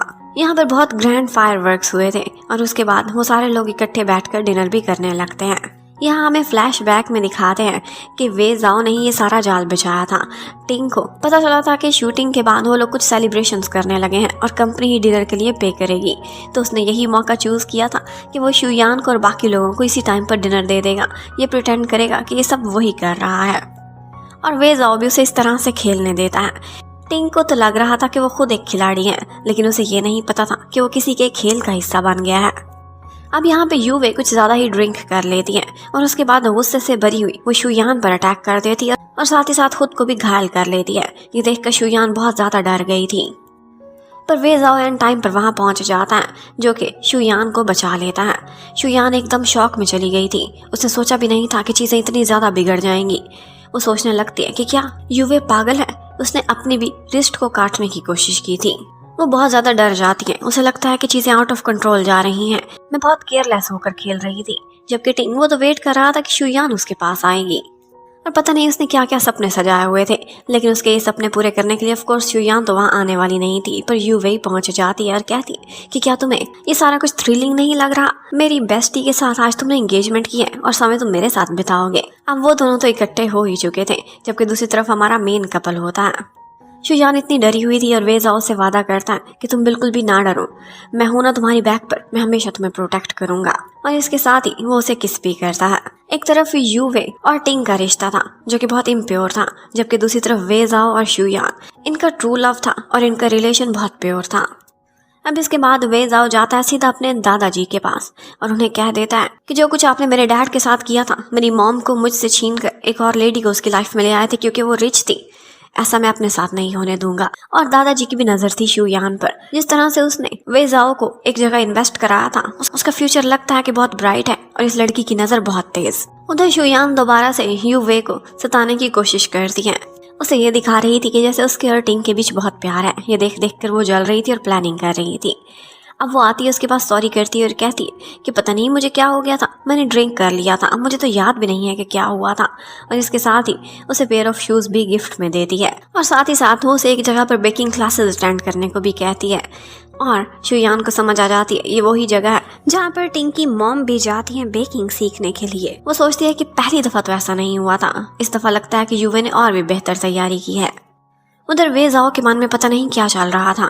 उसे पता था कि उसकी मौत एक एक्सीडेंट से होनी है, लेकिन कब होगी ये उसे नहीं मालूम था, इसलिए वो अपनी फुल तैयारी कर लेता है। उसने अपनी कैट बाय को भी कहीं अडॉप्ट कराने का फैसला कर लिया था। वो उसको ऐसे ही अनसपोर्टेड नहीं छोड़ना चाहता था और साथ ही साथ उसने शुयान के लिए भी बहुत कुछ प्रिपेयर किया था। उसके नाम पर उसकी पर्सनल प्रॉपर्टी और बहुत सारा पैसा था। वो खामोशी से उसे शुयान के नाम पर ट्रांसफर करने का फैसला कर देता है। सोचता है कि जब मैं उसके इर्द गिर्द नहीं हूँगा तो ये पैसा और पावर उसे स्ट्रेंथन करेगी। उधर यूवे और शुयान दोनों बेकिंग क्लासेस के लिए जाती हैं। यहाँ पर वो टिंग की मॉम को देखती है और जानबूझकर उनके साथ बहुत रूड बिहेवियर रखती है, जबकि यूवे वो तो उनका मन जीतने के लिए एक अच्छी लड़की बनने का नाटक करती रहती है। और आंटी को यूवे बहुत पसंद आ गई थी, जबकि शुयान से तो नफरत होने लगी थी। अब टिंग ने फैसला किया था कि वो अपनी फैमिली से शुयान को मिलवाएगा, तो वो उससे कहती है कि ठीक है, पर मुझे शॉपिंग पर भी ले जाओ। ये ट्रेडिशन है कि इसके लिए शॉपिंग तो हमेशा लड़का ही लड़की को कराता है। अब वो उसे अपने साथ शॉपिंग पर ले जाती है और बेचारे के पास थोड़े बहुत जो पैसे भी बचे खुचे थे वो सारे भी खर्च करा देती है। बहुत महंगी महंगी चीज़ें खरीदती है। टिंग तो ये सारा कुछ देखकर परेशान हो गया था और उसके फेस पर जो लिखा हुआ था शुयान अच्छे से पढ़ सकती थी और सोचने लगती है कि पास्ट में मैं क्यों इसका ख्याल रखा करती थी, इसके ज़्यादा पैसे ही कभी नहीं खर्च कराए थे, तभी इसने लगता है मुझे फॉर ग्रांटेड ही ले लिया था। उधर चूचन काफ़ी परेशान था और सोच रहा था कि वो शुयान को बताए कि ना कि टिंग उसके साथ चीट कर रहा है, और बस यही सोचते सोचते वो काफ़ी कंफ्यूज था। पर अब सोच रहा था कि चलो वो उससे शादी करने जा रही है, मैं इसे क्या अपसेट करूं, मेरी यही विश है कि इसके सामने इसका असली चेहरा खुद ही आ जाए। उधर वेजाओ वो शुयान को एक ब्रेसलेट गिफ्ट में देता है और शुयान उससे कहने लगती है कि मैं बहुत अच्छा समय बिताना चाहती हूँ, अच्छी अच्छी यादें रखना चाहती हूँ, लेकिन उस पर्सन के साथ जिससे मैं प्यार करती हूँ। ये सारा कुछ जो भी नाटक चल रहा है ये बहुत जल्दी एंड हो जाएगा। फाइनली वो दिन आ जाता है जब टिंग ने अपनी फैमिली को शुयान से मिलवाना था, पर यहाँ पर भी यूवे पहुंच जाती है और एंड टाइम पर वो टिंग के वीक पॉइंट को यूज करती है और उसे अपने साथ पार्किंग एरिया में ले जाती है। पर उन्हें यह नहीं पता था कि यहाँ पर इस दफा सीक्रेटली उनको कोई देख रहा है। टिंग काफी लेट उस रेस्टोरेंट में पहुंचता है। उसे लगता था कि सारे लोग आ चुके होंगे, लेकिन वहां पर कोई भी नहीं पहुंचा था। वो तो फोन करके चिल्लाने लगता है, शुयान तुम अभी तक पहुंची क्यों नहीं? तो वो कहती है कि तुम कौन सा पहुंचे हो, मुझ पर चिल्लाने की जरूरत नहीं। और थोड़ी देर बाद वो जिस तरह से और जिस हुलिये में वहां पर पहुंचती है उसे देखकर साफ लग रहा था कि वो कोई सीन क्रिएट करना चाहती है। उसने बिल्कुल एक केयरलेस सी लड़की का रूप धारा हुआ था और वो टिंग की मॉम के सामने बैठकर ऐसे ही शो कराती है कि जैसे उसकी अच्छी तरबियत ही नहीं हुई थी, और बताती है कि मेरे मॉम डैड तो थे ही नहीं, कौन करता मेरी तरबियत। अब उसकी मॉम कहती है कि मेरी बेटी की पसंद हो, शादी से तो मैं हाँ कर रही हूँ, लेकिन हाँ तुमने किन किन चीज़ों का ख्याल रखना है सारी लंबी लिस्ट उसे बता देती है कि मेरा बेटा बाहर का नहीं खाएगा, इसकी तुमने रिस्पेक्ट करनी है, तीनों टाइम का खाना हेल्दी सा घर पर बनाकर खुद देना है, और ये किचन में स्टेप भी नहीं रखेगा, ये हमारी फैमिली की ट्रेडिशंस है। इतना कुछ बोलने के बाद टिंग तो खुश हो रहा था कि अच्छा है मेरी मॉम इसे दबा कर रखेंगी, लेकिन एंड पर शुयान उनसे कहने लगती है कि आंटी आपने इतना कुछ बोल लिया, अब मेरी भी सुन लें। चलो मेरे माँ बाप नहीं थे, मेरी तरबियत नहीं की, आप तो थे, इसकी तो तरबियत कर लेते। कितना गंदा और घटिया इंसान है, इस बेटे को आपने जन्म दिया है, और क्या अपने बेटे की वाइफ ढूंढ रहे हैं या नौकरानी? अपनी औकात में रहे हैं आप लोग। वो सारा कुछ खत्म करके वहां से जा रही थी। टिंग को बहुत गुस्सा आता है, वो उस पर हाथ उठाता उससे पहले ही शुयान उसकी ठीक ठाक ठुकाई लगाकर उससे ब्रेकअप करती हुई चली जाती है। और चूचन ये सारा कुछ देख रहा था, उसे देखकर बहुत खुशी होती है। ये सारा कुछ इसी के रेस्टोरेंट में अरेंज हुआ था। अब टिंग बहुत गुस्से से पागल हो जाता है और जाता है उस जगह पर जहाँ शुयान रहा करती थी, लेकिन उसे पता चलता है कि वो यहाँ से मूव आउट कर गई है। उसने अच्छा खासा पैसा कमा लिया था और उसी के थ्रू उसने एक नई जगह पर शिफ्ट हो लिया था।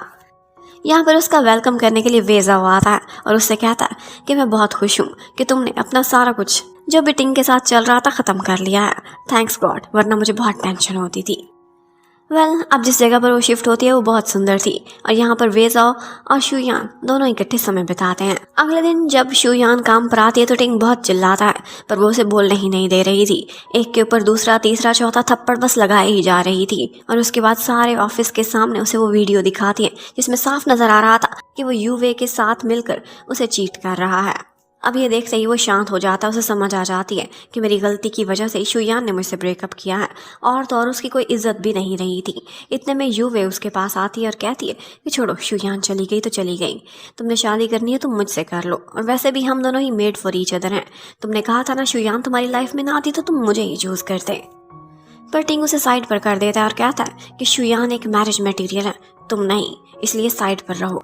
ये सारा कुछ होने के बाद डायरेक्टर भाई भी उसे अपने पास बुलाता है और कहता है कि तुमने ऑफिस में ये सारा क्या तमाशा लगाया हुआ है। उसके सामने भी इनकी काफी क्लास लगती है।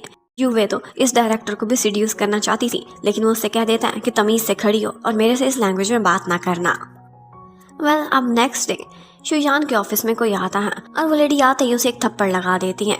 एक्चुअली ये भी यूवे की एक साजिश थी। उसने कुछ लोग मिसगाइड किया था कि जैसे शुयान की वजह से और उसकी एक पोस्ट की वजह से उनको नुकसान पहुंचा है। पर वो देखते ही शुयान को अंदाजा हो जाता है कि ये मेरी ही हैंड राइटिंग है जो कि यूवे के अलावा और कोई कॉपी नहीं कर सकता। वो उसे बुलाती है और उसका फोन ऑन करके सारी दुनिया के सामने दिखा देती है कि ये पोस्ट मैंने नहीं बल्कि इसने की है। अब यूवे जिसका पहले ही डाउन टाइम चल रहा था उसे और भी अपने नीज पर आना पड़ता है और वो उनसे आकर सॉरी करती है कि एक्चुअली मैं बहुत ज़्यादा परेशान थी, सारी दुनिया मेरे खिलाफ चल रही है तो मुझसे एक गलती हो गई। और साथ ही साथ वो ये भी कह देती है कि मैं प्रेग्नेंट हूँ। और ये सुनते ही टिंग तो जैसे पागल ही हो जाता है। वो कभी भी उससे शादी नहीं करना चाहता था। उसे लगता है कि मेरी लाइफ इतनी मैस क्यों है। और इतने में लोन शार्क्स वाले भी वहाँ पहुँच जाते हैं, जिनमें से एक ऑफ कोर्स वेइजाओ का ही असिस्टेंट था जो कि उनको कंट्रोल कर रहा था। उस पर दबाव डालने लगते हैं कि जल्द ही जल्द हमें पैसा लौटाओ। और बस इसी वजह से उसने भी प्लानिंग कर ली थी। वो सोचता है मैं यूवे से शादी ही कर लूं। इस शादी के टाइम पर मेरे मॉम डैड मुझे एक घर देंगे और यही घर मैं मॉर्गेज पर कर दूंगा और ये पैसा कर्जे के तौर पर लौटा दूंगा। वो जाकर यूवे से कहता है कि तुम मेरे बेबी की मामा बनने वाली हो, यूँ करते हैं हम शादी कर लेते हैं। और उसे सॉरी भी करता है कि मैंने जो बोला था वो बिल्कुल गलत था, मैं तुमसे बहुत प्यार करता हूँ। जबकि उधर ग्रैंडपा को पता चलता है कि शुयान बहुत स्मार्ट लड़की है और उसने जहाँ पर वेजाओ से इन्वेस्ट करा है वो कंपनी बहुत ऊपर जा रही है और इसके साथ साथ वो ऑफिस में भी काफ़ी अच्छी पोस्ट पर काम कर रही है। अब दादाजी के मन में शुयान के लिए जगह बनने लगती है। उन्हें लगता है कि वो वाकई कैपेबल गर्ल है और इसके साथ ही वेजाओ और शुयान दोनों डेट पर जाते हैं। वो इकट्ठे काफ़ी सारा इंजॉय करते हैं। शुयान बहुत रिलीव्ड फील कर रही थी क्योंकि उसे पता चल गया था कि यूवे और टिंग की शादी हो रही है। उनकी शादी पर जाती है, उन्हें कंग्रेट्स भी करती है और इसके साथ ही वो टिंग को एक नोटिस भी दे देती है जो कि उसे सू करने का था। अब इसके बाद वो जाती है यूवे के पास और उससे कहती है थैंक यू वो गंदगी समेटने के लिए जो कि मैं डंप कर चुकी थी। और इसके साथ ही उसे वो हैंड बैग भी देकर जाती है जो कि टिंग ने उसके लिए ख़रीदा था। अब यूवे काफ़ी परेशान होती है लेकिन फिर भी अपना स्पेशल इवेंट वो ख़राब नहीं करना चाहती थी। उसे तो लग रहा था कि उसने शुयान से उसकी खुशी छीन ली है, उसका टिंग छीन लिया है, लेकिन उसे ये नहीं पता था कि ये तो वो खुद ही फेंक देना चाहती थी। उधर शुयान और वेजाओ उनका सब कुछ बहुत अच्छा जा रहा था, पर एक दिन मैंगिया उसके घर पर आ जाती है और कहने लगती है क्या इसने तुम्हें बताया है मैं इसकी फियांसी हूँ। और ये सारा कुछ बहुत सरप्राइजिंग था। शुयान को लगता है कि वेजाओ ने उससे बहुत कुछ छुपाया है। वो पहले ही टिंग की डसी हुई थी, बहुत अपसेट हो जाती है और वहाँ से भाग जाती है। वेजाओ उसके पीछे पीछे जाता है, उसे समझाने की भी कोशिश करता है लेकिन वो उसकी एक भी नहीं सुनती बल्कि खुद को कमरे में बंद कर लेती है और वो दोनों बस वो अंदर और दूसरा बाहर खड़े होकर रोते ही रहते हैं काफ़ी देर तक। अब एक दिन शुयान को पता चलता है कि पहली दफ़ा तो उसे स्टमक कैंसर हो गया था लेकिन अब की दफ़ा वो बिल्कुल क्लियर है, लेकिन यही बीमारी मिस यांग को हो गई है। उसे लगता है कि जैसे उसकी फेट उसकी कोलीग मिस यांग की तरफ ट्रांसफ़र हो गई है, उसकी तरफ नहीं होनी चाहिए थी बल्कि ये फेट तो यूवे की होनी चाहिए थी। वो काफ़ी रोती है, परेशान होती है। इतने में वेजाओ उसे संभालता है और उसके बाद उसे बताता है कि तुम प्लीज़ कंफ्यूज ना हो, इसकी मेरे साथ एंगेजमेंट ज़रूर हुई थी, वो फैमिली ने की थी और मैंने कब की ये एंगेजमेंट ख़त्म कर दिया है। वो मेरी फियांसी नहीं है, मैंने तुमसे कुछ भी झूठ नहीं बोला। अब शुयान काम डाउन हो जाती है। उसे मिस यांग की काफ़ी फिक्र हो रही थी और मिस यांग को कोई लाइक करता था और वो था डायरेक्टर बाय जो कि इसका पुराना क्लासमेट था। और तो और मिस यांग के साथ सेम वही हो रहा था जो कि पहले शुयान के साथ हो चुका था।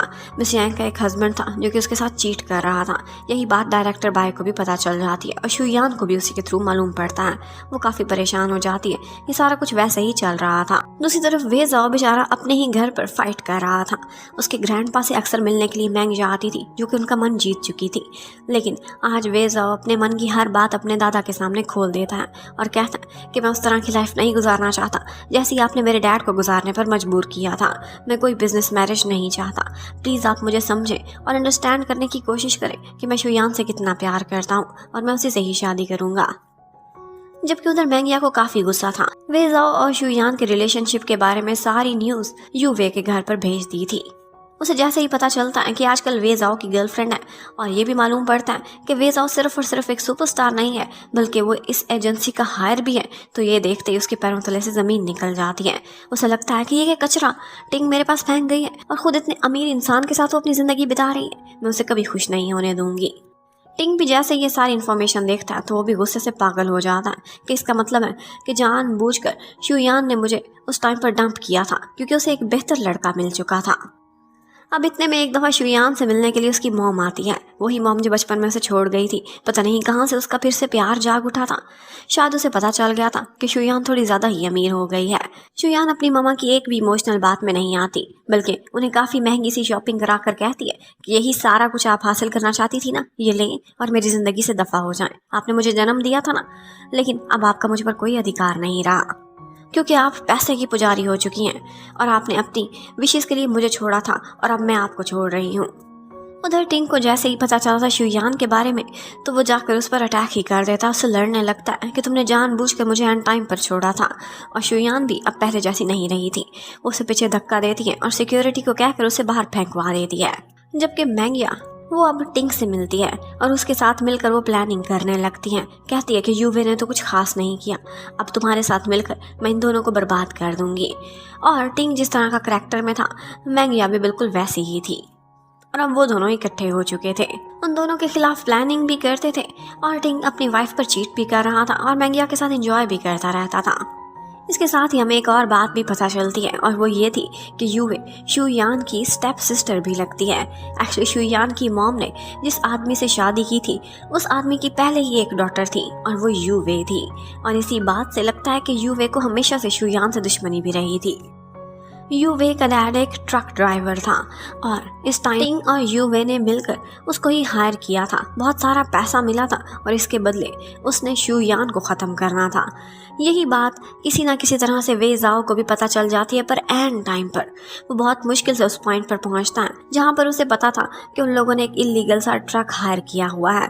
और वो जैसे ही ट्रक शुयान को टक्कर मारने वाला था वे जाओ उसे बचा लेता है और खुद उस ट्रक की टक्कर के अंदर आ जाता है। वे जाओ की हालत बहुत ज़्यादा क्रिटिकल हो गई थी। उसे हॉस्पिटल पहुंचाते हैं और यहाँ पर शुयान को उसका एक मैसेज मिलता है जो कि उसने स्केड्यूल किया हुआ था। वो उसे यही कह रहा था कि मैं तुमसे बहुत प्यार करता हूँ। मुझे पता था कि मेरी मौत एक एक्सीडेंट में होने वाली है, लेकिन ये नहीं पता था कि कब होगा और ये भी नहीं पता था कि इतनी जल्दी हो जाएगा। मैं आ रहा हूँ तुम्हें बचाने के लिए, शायद इसके बाद मैं जिंदा ना रहूँ। जबकि उधर यूवे और टिंग ये तो पागल हो रहे थे। उन्हें जैसे ही पता चलता है कि शुयान फिर से बच गई है और वे जाओ ने अपनी जान उसके लिए दाव पर लगाई है तो वो तो बस खुद को ही बचाने के बारे में सोचने लगते हैं। शुयान को जैसे ही पता चलता है कि इस सब के पीछे यूवे है तो वो काफ़ी ज़्यादा परेशान हो जाती है और सोचती है कि उससे मुझे एक मुलाकात तो करनी ही चाहिए। अब वे जाओ को हॉस्पिटल में छोड़कर जब वो कोमा में था तो वो एक दफ़ा यूवे से मिलने के लिए जाती है और उसे कहती है कि तुम मुझसे आखिर इतनी नफरत क्यों करती हो। तो वो भी उसे सारा सच बता देती है और कहती है कि बचपन से लेकर अब तक तुमसे नफरत न करूँ तो और क्या करूँ। तुम्हारी मॉम की वजह से ही मेरे डैड हमारी फैमिली को छोड़कर चले गए थे। मैंने उसी टाइम पर देख लिया था कि मैं तुम्हें कभी भी चैन से जीने नहीं दूंगी। तुम्हारे पास तो फिर भी तुम्हारे दादा थे, उनके साथ तुम अच्छा समय बिताती थी। मेरे पास कुछ भी नहीं बचा था, जो भी था तुम्हारी मॉम ने छीन लिया था। बस तब से लेकर अब तक मैंने फैसला किया है कि मैं तुम्हें कभी भी खुश नहीं होने दूंगी। आज उसने पहली दफ़ा उससे अपनी सच्चाई एडमिट की थी और कहा था कि मैं कभी भी तुम्हारी फ्रेंड नहीं थी और ना ही रहूंगी। ये सारा कुछ सुनने के बाद शुयान बहुत अपसेट हो जाती है और सीधा जाती है वे जाओ के पास। उसका हाथ पकड़कर उसे अपनी सारी कहानी सुनाती है और बताती है कि मैं किस तरह से डाउन फील कर रही हूँ, और कहती है कि इस तरह से मुझे ये लाइफ चाहिए ही नहीं जिसमें तुम ना हो। मेरी लाइफ मीनिंगलेस है अगर तुम्हारी सपोर्ट मेरी बैक पर ना हो। मैं इस तरह से नहीं जीना चाहती। रो रो कर उससे विनती कर रही थी कि तुम प्लीज़ मेरी लाइफ में वापस आ जाओ, प्लीज़ उठ जाओ। और थोड़ी ही देर बाद वे जाओ को होश आ जाता है। वो बिल्कुल ठीक ठाक था। शुयान बहुत खुश हो जाती है। अब वो दोनों घर शिफ्ट होते हैं और फिर वे जाओ को पता चलता है कि एक्चुअली ये सारा कुछ कराने के पीछे मैंगिया थी। उसी ने ही यूवे और टिंग को ये इन्फॉर्मेशन दी थी कि कितनी ज़्यादा प्रॉपर्टी है जो कि शुयान के नाम पर है, और अगर वो मर गई तो ये सारी प्रॉपर्टी उसकी माँ को मिल जाएगी। और इसीलिए उसने अपने मॉम डैड के थ्रू उसे मरवाने का प्लान बनाया था। और उसके मॉम डैड वो तो इस टाइम पर डर के कहीं छुपे हुए थे कि पुलिस उन्हें पकड़ ही ना ले। उधर मिस यांग ने अब अपने हस्बैंड को चीट करते हुए पकड़ना था। ये समय शुयान को पता था जो कुछ उसके साथ हुआ था वो अब मिस यांग के साथ हो रहा था, तो इस समय इसके साथ जाती है उसकी सपोर्ट बनकर। और जिस टाइम पर वो उसे गिराने वाला था उसका हस्बैंड और उसे मारने वाला था, तो वो उसी टाइम उसे बचा लेती है। उसे लगता है कि उसने कुछ अच्छा किया, मिस यांग को मरने से बचा लिया। और इसके साथ ही उन्होंने उसकी वीडियो भी बना ली थी और इसी वीडियो के प्रूफ के थ्रू वो उससे डिवोर्स भी ले लेंगे। शुयान काफ़ी परेशान थी। उसे लग रहा था कि फेट चेंज नहीं हुई बल्कि ये तो कुछ डिफरेंट ही हो रहा है। इसका मतलब है कि मैरिज इंपॉर्टेंट नहीं थी, चीटिंग इंपॉर्टेंट है। जिस टाइम पर टिंग यू वे के साथ चीट करेगा तभी मेरी और उसकी किस्मत बदलेगी और एक्सचेंज हो जाएगी। यू वे को मेरी किस्मत मिलनी चाहिए, मिस यांग को नहीं। और इसीलिए उसने और वे जाओ ने फैसला किया था कि वो एक दफ़ा टिंग के सामने एक्टिंग करेंगे। इस तरह से एक्टिंग करते हैं कि जैसे वे जाओ ने शुयान को डंप कर दिया है, और यहाँ पर टिंग जैसे ये सारा कुछ सुनता है तो शुयान के पास आ जाता है और वो भी उसे अपने जाल में फंसाने की कोशिश करती है। उसे इशारों इशारों में बता देती है कि इसके दादा ने मुझे इससे ब्रेकअप करने को बोला और बदले में इतना सारा पैसा दिया है, 800 मिलियन। बोलो क्यों ना मैं इसके साथ ब्रेकअप करती। और साथ ही साथ टिंग को उसके पास्ट के दिन भी याद दिलाने लगती है, वो दिन जो उसने और शुयान ने इकट्ठे बिताए थे।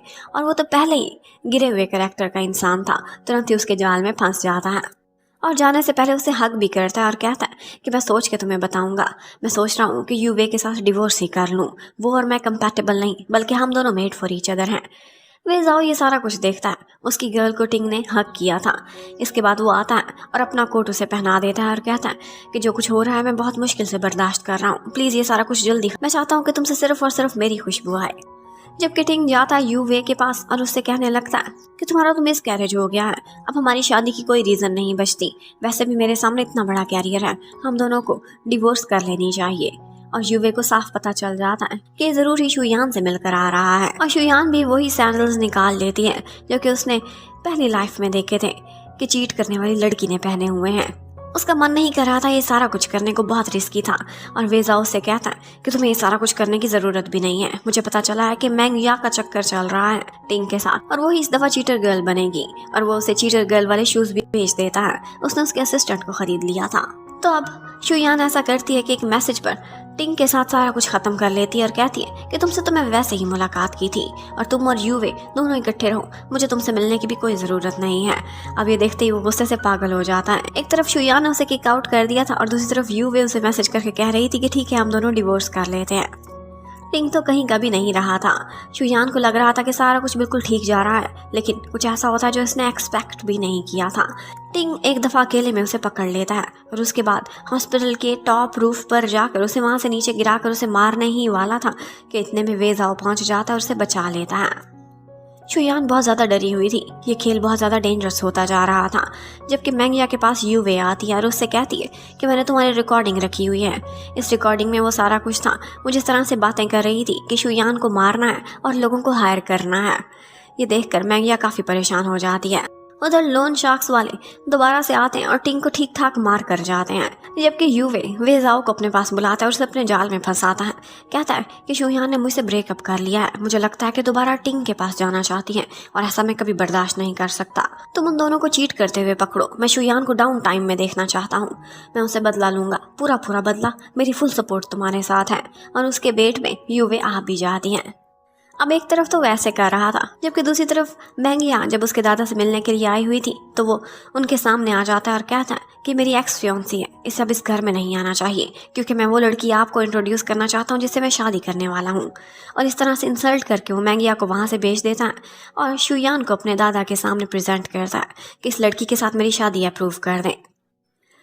अब यूवे राब्ता करती है वेजाओ से और उससे कहती है कि मैं तुम्हारी गेम का हिस्सा बनने को तैयार हूँ, मुझे बताना कि कब ये दोनों चीट कर रहे हैं, मैं इन्हें दुनिया के सामने लेकर आऊंगी। और बस उसी टाइम पर कि जब मैंगिया और टिंग दोनों इकट्ठे होटल के कमरे में मिल रहे थे तो शुयान का नाम लेकर वेजाओ वहाँ का एक्सेस और सारी इन्फॉर्मेशन यूवे को सेंड कर देता है। यूवे जैसे ही अंदर पहुँचती है तो उसका हस्बैंड चीट तो कर रहा था, लेकिन वहाँ पर शुयान नहीं बल्कि मैंगिया थी।